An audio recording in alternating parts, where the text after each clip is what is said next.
Ramos in Cincinnati. It's 11C2575. Appearance, please.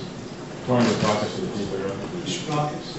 John Barnett for Mr. Ramos and Mr. Susanelli, appearance specialist, and Mr. Schwartz for Mr. Susanelli. And what's the pleasure of counsel today? We'd like to set a preliminary examination date on March 28th. At the preliminary examination, we are prepared to argue that there's insufficient evidence to prove the charges against my client, because there's no theory or no facts upon which a murder charge can be sustained, meaning that the actions my client took were appropriate and reasonable under the circumstances, not to mention that he is not the cause of death. There's no factual basis upon which a murder charge may be made in this case. So I expect the court will dismiss the charges upon hearing all of the evidence. I don't believe for a minute what he's saying, but that's what he's supposed to do to defend his clients. I do know our first get-together here at the courthouse with the media, he threw lies out there. He threw lies out there again this morning about saying how Kelly was known as Crazy Kelly in the community. Everybody knew that and knew that Kelly carried a hatchet around with him. Never did he do that.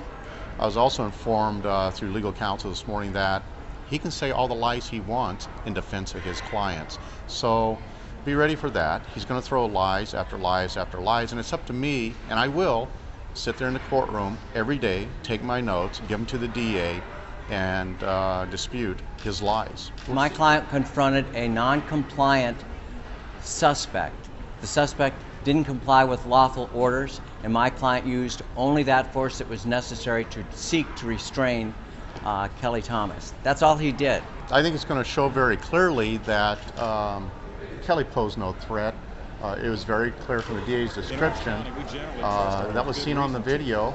He stood up, his palms out, posed no threat to anybody, and literally ran for his life. Remember that Ramos talked to Kelly for probably, what was it, 15, 17 minutes, something like that, and then did the whole glove thing and told him what he was going to do to Kelly, and then started doing it. So Kelly ran for his life, in fear for his life. He did what he was required to do, and nothing more. And so that cannot be a crime, much less murder. So it's going to be very interesting to see how it plays out.